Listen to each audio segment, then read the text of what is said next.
ನಮಸ್ಕಾರ ವೀಕ್ಷಕರೇ,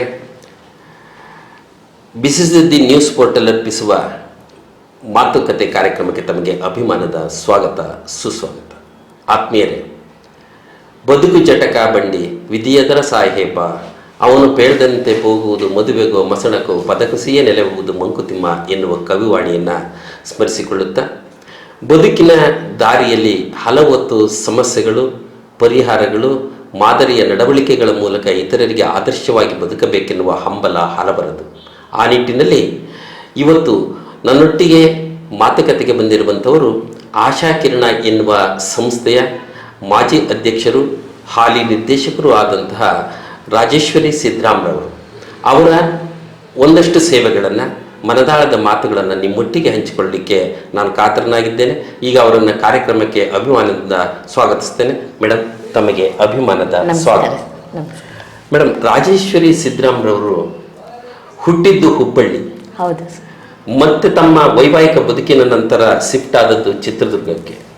ಒಂದು ಕಡೆ ಉತ್ತರ ಕರ್ನಾಟಕ ಶೈಲಿಯ ಮಾತುಗಾರಿಕೆ ಮತ್ತು ಆಚಾರ ವಿಚಾರಗಳು, ಮತ್ತೊಂದು ಮಧ್ಯ ಕರ್ನಾಟಕದ ಈ 7 ಸುತ್ತಿನ ಕೋಟೆಯ ಒಂದಷ್ಟು ಬಯಲು ನಾಡಿನ ಬದುಕು. ಹೀಗೆ ಇದಕ್ಕೆ ಹೊಂದಿಕೊಂಡು ಬದುಕ್ತಿರುವ ನೀವು, ನಿಮ್ಮ ಬಾಲ್ಯದಲ್ಲಿ ನಡೆದು ಬಂದಂತಹ ರೀತಿ ಹೇಗಿತ್ತು? ನಾವು ಬಾಲ್ಯದಲ್ಲಿ ಅಂದರೆ ತುಂಬ ಫ್ರೀಡಮ್ ಇತ್ತು ಮನೆಗೆ. ಹಾಗಾಗಿ ನಾವು ಸ್ಕೂಲಲ್ಲಿ, ಕಾಲೇಜಲ್ಲಿ ನಮಗೆ ಏನು ಬೇಕೋ ಅಂದರೆ ನಾವು ಒಂದು ಧೈರ್ಯವಾಗಿ ಮುಂದೆ ಹೋಗ್ತಾ ಇದ್ವಿ. ಆಮೇಲೆ ನಮ್ಮಮ್ಮ ನಮಗೆ ರೋಲ್ ಮಾಡೆಲ್ ಅಂತಲೇ ಹೇಳ್ಬೋದು. ಅವರೊಂದು ಸೇವೆ ಮಾಡೋದಾಗ್ಲಿ, ಒಂದೊಳ್ಳೆ ಸಂಸ್ಕಾರ ಕೊಟ್ಟಿದ್ದಾರೆ.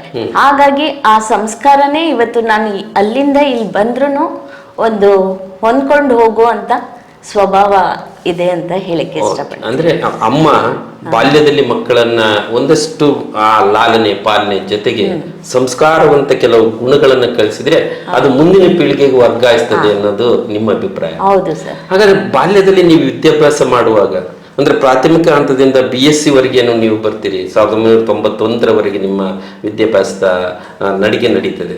ಆ ಹಂತದಲ್ಲಿ ನೀವು ಶಾಲೆಗಳಲ್ಲಿ ಶಿಕ್ಷಕರೊಟ್ಟಿಗೆ, ವಿದ್ಯಾರ್ಥಿಗಳೊಟ್ಟಿಗೆ ಅಥವಾ ಸಹಪಾಠಿಗಳೊಟ್ಟಿಗೆ ಬೆಳೆದದ್ದು ಹೇಗಮ್ಮ? ಅಂದರೆ ಸ್ಕೂಲಲ್ಲಿ ಎಲ್ಲ ತುಂಬ ಸ್ಪೋರ್ಟ್ಸಲ್ಲಿ ಎಲ್ಲ ತುಂಬ ಮುಂದೆ ಇದ್ವಿ. ಎಲ್ಲ ಸ್ಪೋರ್ಟ್ಸಲ್ಲೂ ಫಸ್ಟ್ ಬರ್ತಾ ಇತ್ತು. ಆಮೇಲೆ ಟೀಚರ್ಸು ಎಲ್ಲ ಅಂದರೆ ತುಂಬ ಅಪ್ರಿಷಿಯೇಟ್ ಮಾಡ್ತಿದ್ರು ಎಲ್ಲದರಲ್ಲೂ ಮುಂದೆ ಇರೋದ್ರಿಂದ. ಹಾಗೆಯೇ ಕಾಲೇಜಲ್ಲಿ ಅಂತಂದರೆ ಓದೋದ್ರಲ್ಲೇ ಅಷ್ಟಕ್ಕಷ್ಟೇ, ಬಟ್ ಸರ್ವಿಸ್ ಅಂತ ಬಂದಾಗೆ ನಾವು ಟ್ರೀ ಪ್ಲಾಂಟೇಶನ್ ಆಗಲಿ, ಬ್ಲಡ್ ಡೊನೇಷನ್, ಆ ಥರ ಕ್ಯಾಂಪ್ ಇದ್ದಾಗೆ ಖಂಡಿತ ನಾವು ಫ್ರೆಂಡ್ಸ್ ಎಲ್ಲ ಹೋಗಿ ಅಲ್ಲಿ ಒಂದು ಸರ್ವಿಸ್ ಮಾಡ್ತಿದ್ವಿ. ಹಾಗೆಯೇ ಮನೆಯಲ್ಲಿ ಅಮ್ಮ ತುಂಬ ಬಡವ್ರು, ನಾವು ಹಳ್ಳಿಯಲ್ಲಿ ಅಂದರೆ ಹುಬ್ಳಿ ಹತ್ರ ಶಿರ್ಗುಪ್ಪಿ ಅಂತ ಇದೆ, ಅಲ್ಲಿ ತುಂಬ ಬಡವ್ರು ಇರ್ತಿದ್ರು. ಅವ್ರಿಗೆ ಅಮ್ಮ ಮನೆಗೆ ಕರೆದು ಅವ್ರಿಗೇನು ಕಷ್ಟ ಇದೆಯೋ ಅದನ್ನೆಲ್ಲ ಕೇಳಿ ಬರೀ ಅವ್ರಿಗೆ ಫೈನಾನ್ಷಿಯಲಿ ಎಲ್ಲ ಅವ್ರಿಗೊಂದು ಮನಸ್ಸು, ಒಂದು ಮಾರಲ್ ಸಪೋರ್ಟು ಮಾಡ್ತಿದ್ರು. ಹಾಗಾಗಿ ಅದನ್ನ ನೋಡಿ ನಮಗೆ ಅವಾಗಿಂದನೇ ನನ್ನ ಮನಸ್ಸಲ್ಲಿ ನಾವು ಈ ಥರ ಒಂದು ಬಡವ್ರಿಗೆ ಹೆಲ್ಪ್ ಮಾಡಬೇಕು. ದುಡ್ಡು ಎಷ್ಟಿದ್ರು ಇವತ್ತಿರುತ್ತೆ, ನಾಳೆ ಹೋಗುತ್ತೆ, ಬಟ್ ನಾವು ಏನು ಒಂದು ಇನ್ನೊಬ್ರಿಗೆ ಸಹಾಯ ಮಾಡ್ತೀವೋ ಅದೇ ನಮ್ಮ ಜೊತೆಗೆ ಇರೋದು ಅಂತ ನಮ್ಮಮ್ಮ ತುಂಬ ಹೇಳ್ತಿದ್ರು. ಹಾಗಾಗಿ ಆ ಬಾಲ್ಯದಲ್ಲಿ ನಾವು ತುಂಬ ಖುಷಿಯಾಗಿ ಸಂತೋಷವಾಗಿ, ನಾವು 4 ಜನ ಸಿಸ್ಟರ್ಸ್ ಥರ ಇಲ್ಲ, ಫ್ರೆಂಡ್ಸ್ ಥರನೇ ಇದ್ದೀವಿ. ಹಾಗಾಗಿ ನಾವು ತುಂಬ ಹೊಂದಾಡ್ಕೊಂಡು ಹೋಗ್ತಿದ್ವಿ. ಜಾಯಿಂಟ್ ಫ್ಯಾಮಿಲಿ ನಮ್ಮದು 42 ಮೆಂಬರ್ಸ್ ಇದ್ವಿ ನಾವು ಜಾಯಿಂಟ್ ಫ್ಯಾಮಿಲಿಯಲ್ಲಿ ಕಾಲೇಜ್ ಓದೋವರೆಗೂ. ಹಾಗಾಗಿ ನಮಗೆ ಎಲ್ಲಿದ್ರೂ ನಾವು ಹೊಂದ್ಕೊಂಡು ಹೋಗ್ತಿದ್ವಿ, ಅಡ್ಜಸ್ಟ್ ಆಗ್ತಿದ್ವಿ. ಆಮೇಲೆ ಒಂದು ಎಲ್ಲರ ಜೊತೆ ಹಂಚ್ಕೊಂಡು ಒಂದು ಖುಷಿ ಪಡೋದಿದೆ ಏನಿದೆಯಲ್ಲ, ಅದು ಎಲ್ಲೂ ಸಿಗಲ್ಲ ಅಂತ ನಮ್ಮ ಬಾಲ್ಯದಲ್ಲೇ ಮನದಟ್ಟಾಗಿತ್ತು. ಬಹುಶಃ ನೀವು ಹೇಳಿದಾಗ ನನಗೆ ಒಂದು ಜನಪದದ ಗೀತೆ ನೆನಪಾಗುತ್ತೆ.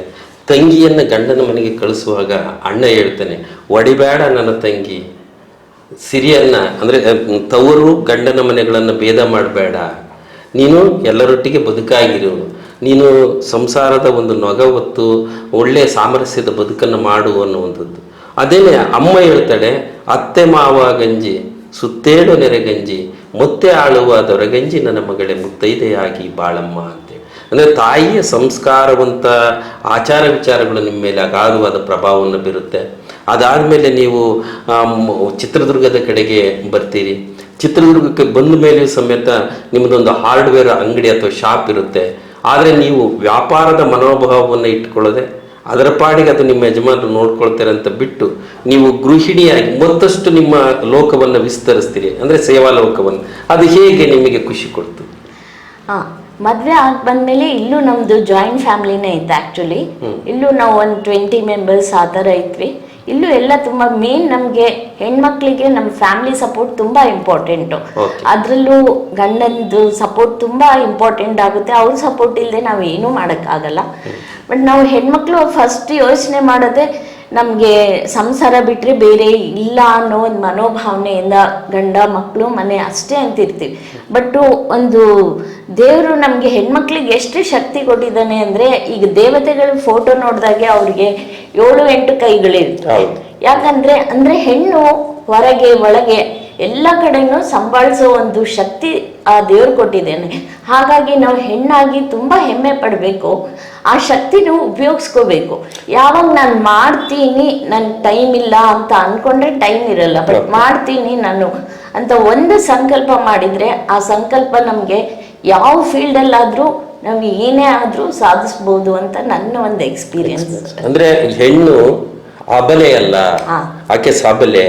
ಎಲ್ಲ ರಂಗದಲ್ಲಿ ಇವತ್ತು ನಾವೇನು ಆಕಾಶದ ಎತ್ತರಕ್ಕೆ ಹಾರಬಲ್ಲಳು, ನದಿಯಲ್ಲಿ ಅಥವಾ ಸಮುದ್ರದಲ್ಲಿ ಈಜಬಲ್ಲಳು, ಕಂಪ್ಯೂಟರ್ ಮುಂದೆ ಕೂತ್ಕೊಂಡು ಇವತ್ತು ಎಲ್ಲ ರೀತಿಯಾದಂಥ ಚಟುವಟಿಕೆಗಳಲ್ಲಿ ತನ್ನನ್ನು ಪ್ರಥಮ ಅಂತ ತೋರಿಸ್ಕೊಳ್ಳಬಲ್ಲಳು ಅನ್ನುವಂಥದ್ದು ನಿಮ್ಮ ಅಭಿಪ್ರಾಯ.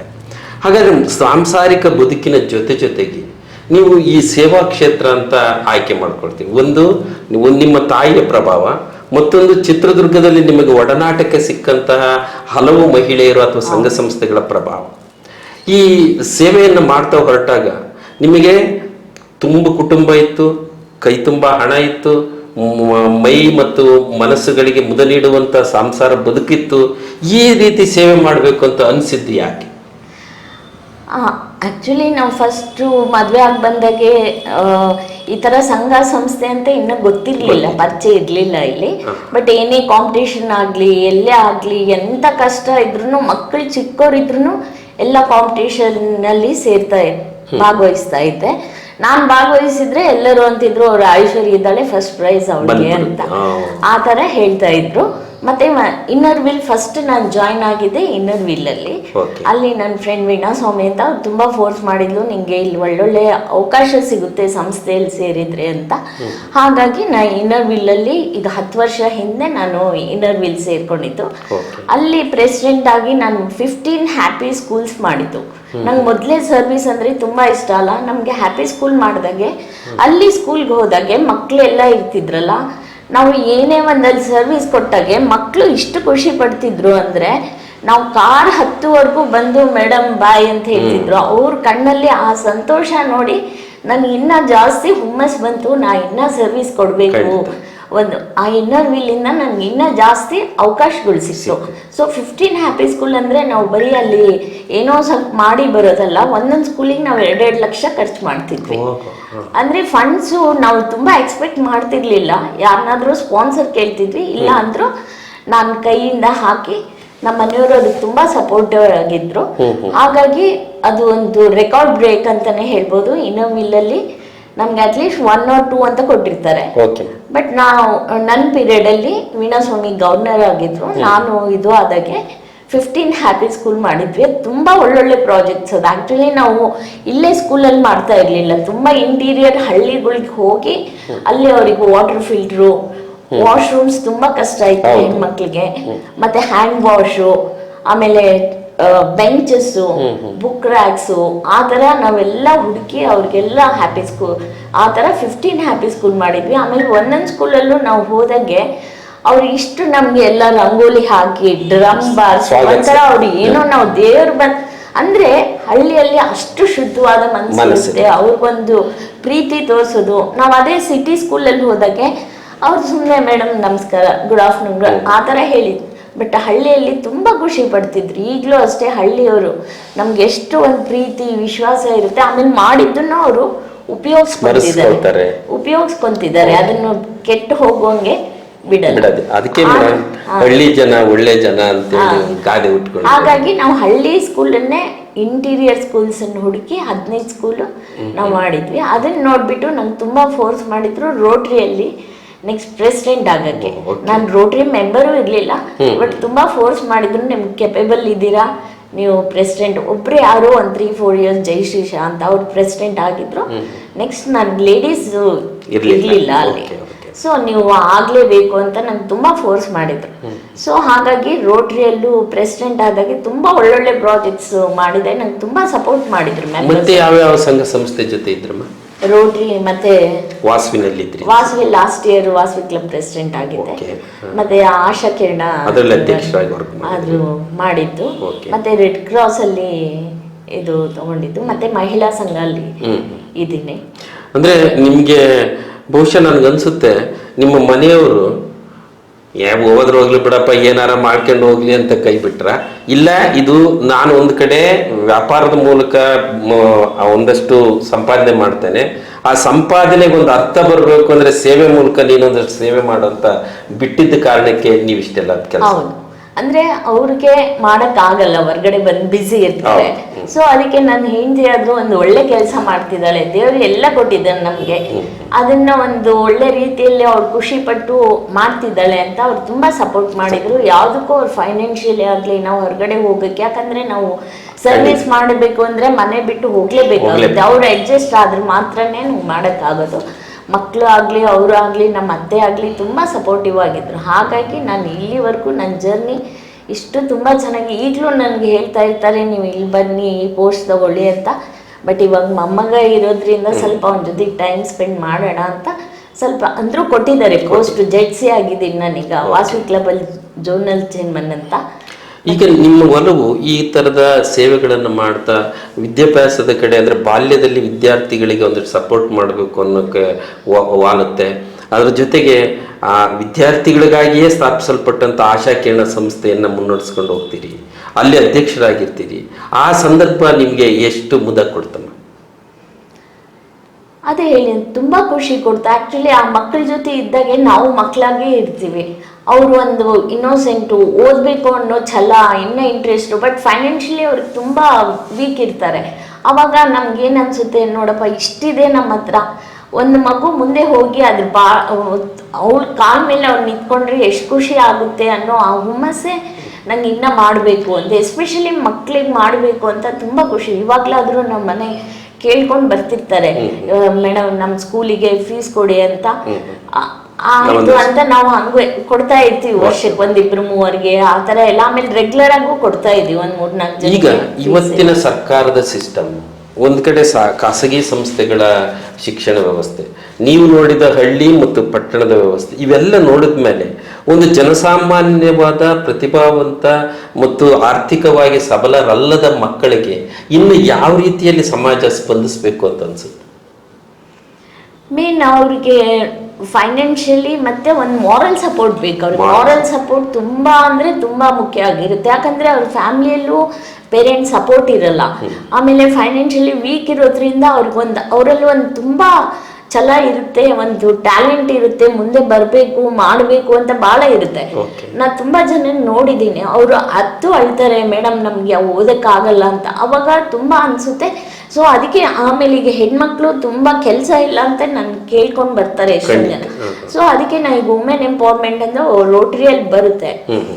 ಅದರಲ್ಲಿ ನಾನೀಗ ಒಂದು ಹೆಣ್ಮಕ್ಳಿಗೆಗೋಸ್ಕರ ಈಗ 1 hour ದುಡಿಯೋಕ್ಕೆ ಕಾಲೇಜ್ ಸ್ಟೂಡೆಂಟ್ಸ್ ಇರ್ತಾರೆ, 1 hour ದುಡ್ದು ಅವರು ಅದನ್ನ ದುರ್ಗದಲ್ಲಿ ಆ ಥರ ಇನ್ನ ತುಂಬಾ ಕಡಿಮೆ, ಆ ಥರ ಇಲ್ಲ ಅನ್ಸುತ್ತೆ. ಸೊ ಅದನ್ನಂತೂ ನಾವು ಪ್ಲಾನ್ ಮಾಡ್ತಾ ಇದ್ದೀನಿ ಫ್ರೆಂಡ್ಸ್ಗೆಲ್ಲ ಸೇರಿ. ರೋಟರಿ ಡಯಾಲಿಸಿಸ್ ಸೆಂಟರ್ ಅಂತ ಆಗಿದೆ, ಸೇವಾ ಭವನ ಅಂತ, ಚಳ್ಕೆರೆ ರೋಡಲ್ಲಿ. ತುಂಬಾ ಒಳ್ಳೆ ಪ್ರಾಜೆಕ್ಟ್ ಅದು. ನನ್ನ ಪೀರಿಯಡ್ ಅಲ್ಲಿ ನಾನು ಆಕ್ಚುಲಿ ಆ ಥರ ಪ್ರಾಜೆಕ್ಟ್ ಇರಲಿಲ್ಲ ಈ ದುರ್ಗದಲ್ಲಿ.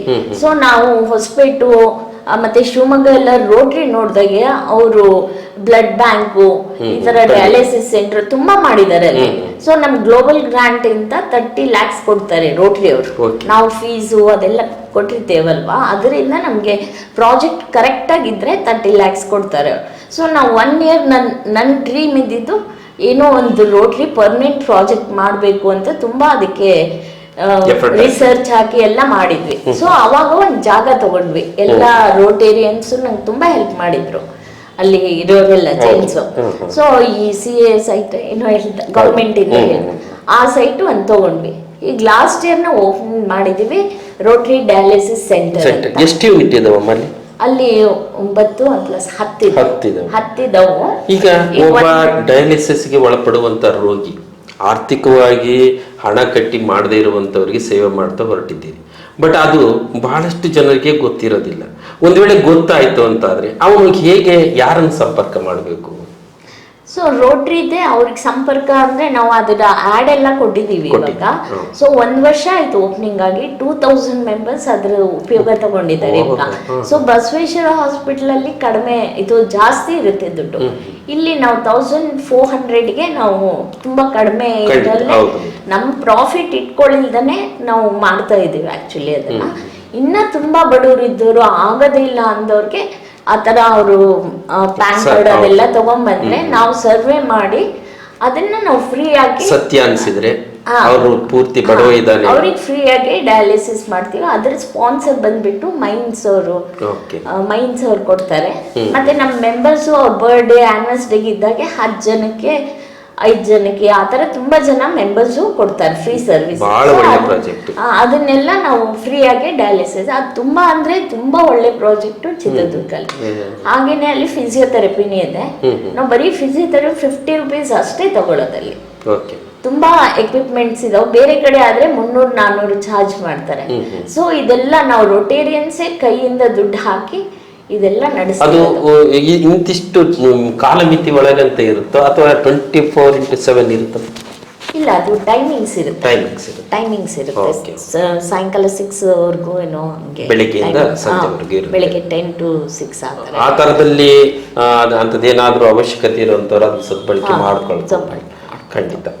ಜೊತೆಗೆ ಈಗ ರಾಜೇಶ್ವರಿ ಅವರು ಕೇವಲ ಸೇವೆ ಮತ್ತೊಂದು ಮುಗ್ದು ಅಂತ ಹೊರಡೋದಕ್ಕಿಂತ ಇಂಥದ್ದೊಂದು ಪ್ರಾಜೆಕ್ಟನ್ನು ಹಾಕ್ಕೊಂಡು ಹೊರಟಾಗ ನಿಮ್ಮ ತಾಯಿಯವರು ಏನಮ್ಮ ಸುಮ್ಮನೆ ಮನೆಗಿರೋದು ಬಿಟ್ಟು ಬೇಕಾದಂಗೆ ದುಡಿಮೆ ಇದೆ, ಆದಾಯ ಇದೆ, ಯಾಕೆ ಇದನ್ನೆಲ್ಲ ಮಾಡ್ತೀಯ ಅಂತ ಯಾವತ್ತಾದರೂ ಹೇಳಿದ್ದು ಅತ್ತೆ ಆಗಲಿ ಅಮ್ಮನಾಗಲಿ?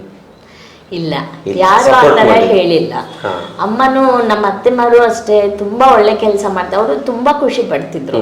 ತುಂಬಾ ಒಳ್ಳೆ ಕೆಲಸ ಮಾಡ್ತಿದ್ದೀಮ್ಮ, ಮನೆಗೆ ಸುಮ್ಮನೆ ಕುತ್ಕೊಳ್ಳೋಕಿನ ಈ ತರ ಸೇವೆ ಮಾಡಿದಾಗ ಎಷ್ಟೊಂದು ಜನಕ್ಕೆ ಹೆಲ್ಪ್ ಆಗುತ್ತೆ ಹಂಗೆ ಅಂತ. ಅಲ್ಲ, ಬಹಳಷ್ಟು ಜನ ಸೊಸೆಯಂದಿರು ಅತ್ತೆ ಅಂದ ತಕ್ಷಣನೇ ಬಹಳ ದ್ವೇಷ ಸಾಧಿಸ್ತಾರೆ. ಇಲ್ಲ ಇಲ್ಲ, ನಿಮಗೆ ಆ ತರದ ಸೌಭಾಗ್ಯ ನೋಡಿ.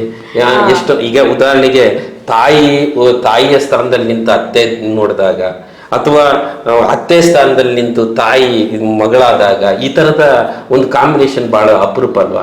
ಹೌದು, ತುಂಬಾ ಜನ ಹೇಳ್ತಿದ್ರು ನೀವು ಎಷ್ಟು ಚೆನ್ನಾಗಿದ್ದೀರಾ ನೀವು ಅತ್ತೆ ಸೊಸೆ. ನಾ ಅಮ್ಮ ಮೊನ್ನೆ ಈಗ ಒಂದ್ 3-4 ಮಂತ್ಸ್ ಆಯ್ತು ಹೋಗಿ ಅಷ್ಟೇ. ಅವ್ರು ಹೋಗುವವರೆಗೂ ನಾನು ಅವ್ರಿಗೆ ಅಮ್ಮ ಅಂತಾನೆ ಟ್ರೀಟ್ ಮಾಡಿ ಅವ್ರಿಗೆಲ್ಲ ನಾನು ಮೆಡಿಟೇಷನ್ ಹೇಳ್ಕೊಡ್ತಿದ್ದೆ. ಯಾಕಂದ್ರೆ ವಯಸ್ಸಾದಾಗೆ ನಾವು ಅವ್ರ ಕಂಪ್ನಿ ಕೊಡೋದು ತುಂಬಾ ಇಂಪಾರ್ಟೆಂಟು. ನಾವು ಅವ್ರಿಗೆ ಎಷ್ಟೇ ಏನೇ ಕೊಟ್ರು ಅದು ಇದಕ್ಕೆ ಸರಿ ಸಮ ಯಾವ್ದು ಬರಲ್ಲ. ನಾವು ಅವ್ರ ಜೊತೆ ಪ್ರೀತಿಯಿಂದ ಮಾತಾಡಿ ಅವ್ರ ಜೊತೆ ಟೈಮ್ ಸ್ಪೆಂಡ್ ಮಾಡಿದಾಗೆ ಅವ್ರಿಗೆ ತುಂಬಾ ಖುಷಿ, ಅದು ಏಜ್ ಆದ್ಮೇಲೆ.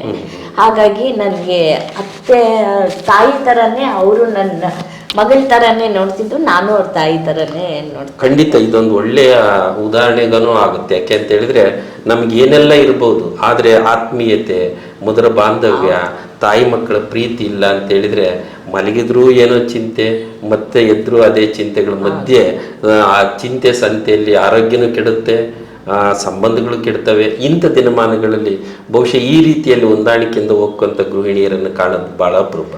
ಹಾಗಾದ್ರೆ ಒಬ್ಬ ಗೃಹಿಣಿ ಅಂದ್ರೆ ಯಶಸ್ವಿ ಗೃಹಿಣಿ ಅನ್ನಿಸ್ಕೊಳ್ಬೇಕಾದ್ರೆ ಒಬ್ಬ ಯಶಸ್ವಿ ಸೊಸೆ ಅನ್ನಿಸ್ಕೊಳ್ಬೇಕಾದ್ರೆ ನೀವು ಕಂಡುಕೊಂಡ ಮೂಲಭೂತವಾದಂತಹ ಕೆಲವು ಸೂತ್ರಗಳನ್ನು ನಮ್ಮೊಂದಿಗೆ ಹಂಚಿಕೊಳ್ಳಿ. ಮೂಲಭೂತ ಅಂದ್ರೆ ಮೇನ್ ಫಸ್ಟ್ ನಮ್ಗೆ ಪೇಷನ್ಸ್, ತಾಳ್ಮೆ ಇರಬೇಕು. ಒಂದು ಅಡ್ಜಸ್ಟ್ಮೆಂಟ್ ಅಂದ್ರೆ ಒಂದು ಕಾಂಪ್ರಮೈಸ್ ಆಗಬೇಕು. ಎಲ್ಲ ನನ್ನಂಗೆ ನಡಿಬೇಕು ಅಂದ್ರೆ ಯಾವುದು ಸಾಧ್ಯ ಇಲ್ಲ. ನಾವು ಜೀವನದಲ್ಲಿ ಏನೂ ಸಾಧನೆ ಮಾಡೋಕ್ಕೂ ಆಗಲ್ಲ.